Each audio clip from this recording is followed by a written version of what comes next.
if that was still happening. And this guy, his name is Harry, and Harry is actually listening to us tonight from Holland.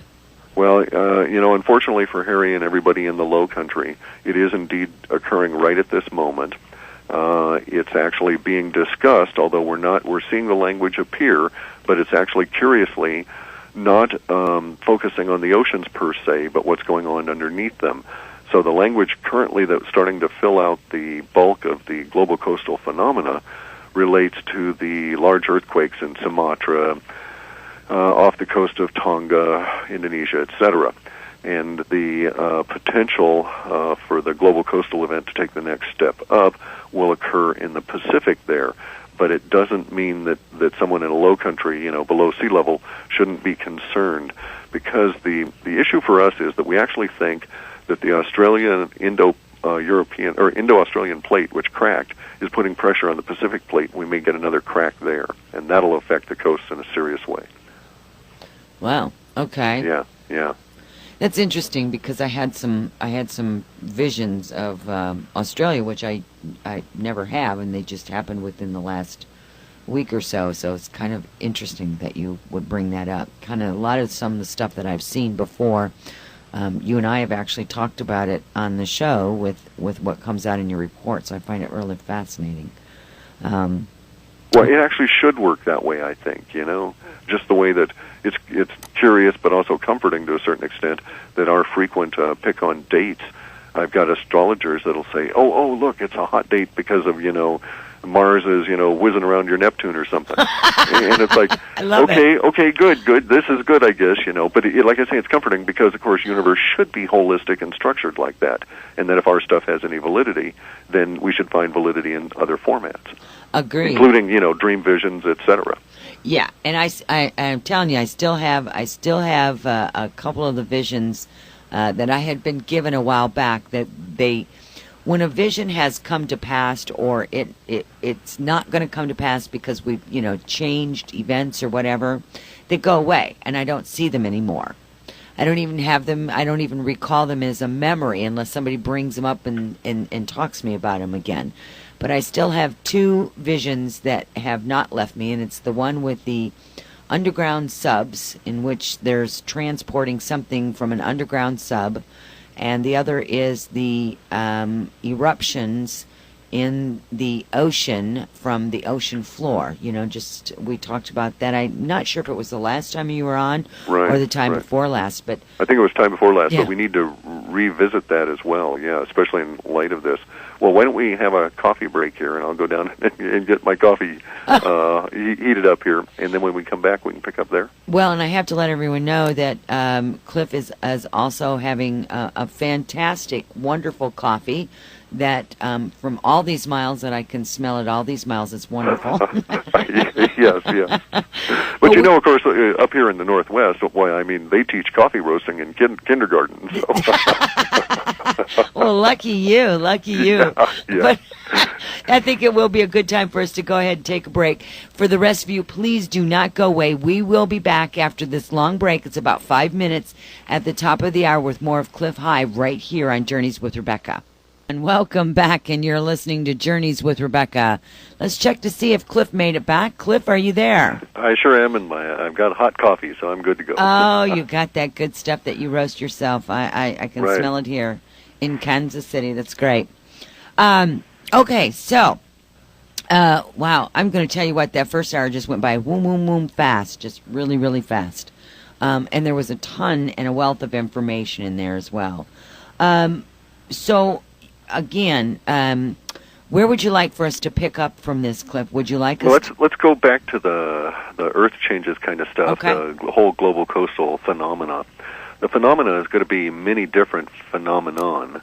We've started to see some of them with the weird blob of strange gooey stuff off Alaska that was, 12 or 30 miles long. We've had all different kinds of things occur along the west coast of the U.S. Curiously, we've had one of the larger salmon runs in 20 years for coho salmon in some of our rivers here because everything was just perfect for them. And they said one of the things, the local biologists, I used to work for wildlife department here is doing technical support, so I know all these biologist fellows who chat with me. And one of the things they were saying was that ocean temperatures and food supply were just great for the salmon, and are also great for crab. Well, but they're not so great for the other species, because apparently what's going on is the food supplies are so plentiful for the salmon and the crab because other species are dying off. And thus there's a lot of predation and scavenging going on. In any event, though, we'd had for a number of years had the idea of new lands arising, and we'd had a spot picked out which was 90 east in the 30 degrees south, which is actually sort of south of India. And one of the postulates within our work that developed over the first few years was that the longer we see an item in the data ahead of its actual materialization, the larger impact it'll have on the language that is expressed at the time, or basically how much larger it would have a larger emotional impact on the people around at the time that it materializes. So if we see something 6 months out, it might be a big deal, but something a year and a half out is a whole lot bigger deal. And we've seen this idea of new lands arising since about 2002.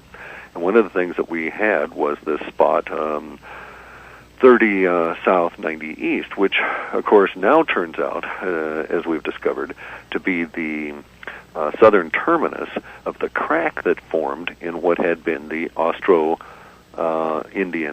plate, or Indo-Australian plate, which was this large tectonic mass that more or less connected India and Australia. I don't really buy the idea that these things are solid chunks of rock the way we think of them, because at that level they're really just aggregations of giant boulders upon which the continents sit.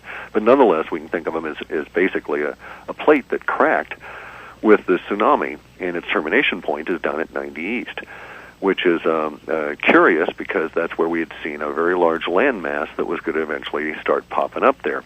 And that was just going to be one of several spots. The other spot that we had identified was in the northern area of French Polynesia, which of course is off on the side of Tonga et al., where all of the earthquakes are occurring now, and where we'd seen the volcano pop up, creating new lands to the east of Tonga. This also, unfortunately, this pattern of earthquakes that we've seen, this is where things start getting complex, and I might lose the thread, so bring me back to it if we divert too much. But okay. But the earthquakes we've seen, we had forecasted in the past. We'd said, "Oh, big earthquake coming! Everybody watch out!" And everybody in China, or we'd get it within a few days. It would be reasonably accurate. And then, but this past series of runs, we just decided there was no point, because there were just going to be so many large earthquakes. There was no point in saying, on this day there's going to be a big earthquake, and then later on in the day there will be another one, and then two the next day, and so on, because there are just going to be so many of them. And it's going to escalate over the course of these next few years to the point where it becomes pretty much daily events for us all, as part and parcel of whatever is the larger amount of, whatever's causing the larger earth changes in general. Now, the large earthquakes that we've seen now fit the time pattern that we'd forecast, in the sense that we said, okay, from about midsummer on, the summer was going to go to hell, and we would have all these different things occur, including the shift into into a pattern of large earthquakes that will peak probably in late November of 2011, and then for a while, and just sort of go quiet for a bit. Now, whatever the cause is, to a certain extent, leaving that out, there's some deductions that we can make as a result of how these earthquakes are appearing and where they're appearing. And the deductions are that new land is indeed arising, that we may see very substantial cracking in underlying tectonic plates, especially in the thin parts of those plates, which are within the ocean bottoms.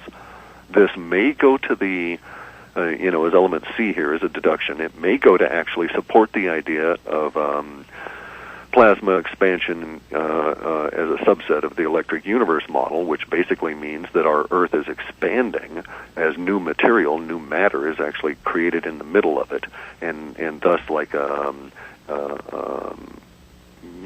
insect that has to sort of shed its skin or crack loose. We have that kind of an effect occurring here. Other deductions we can make are that these earthquakes are appearing in a pattern that is associated with what are known as the cordilla, or ridges, that form around the continents in this hyper-dimensional arrangement, which, getting back to our friend in Holland, suggests that, you should be prepared for some significant level of flooding over the next few years that may actually end up denying or recovering all of the land that has been taken from the ocean over these past centuries. The reason that I suggest this is because it may be that we get cracks appear in the plates, and that those cracks are there because we're going to have new land masses arise, which are going to present a further pressure on the ocean, causing ocean levels to rise from a very unexpected source. Sort of makes sense? It makes total sense. Okay, now the hidden part of all of this is that the pattern in which the earthquakes are appearing, as they are in the New Hebrides area around Australia, is also an indicator that it's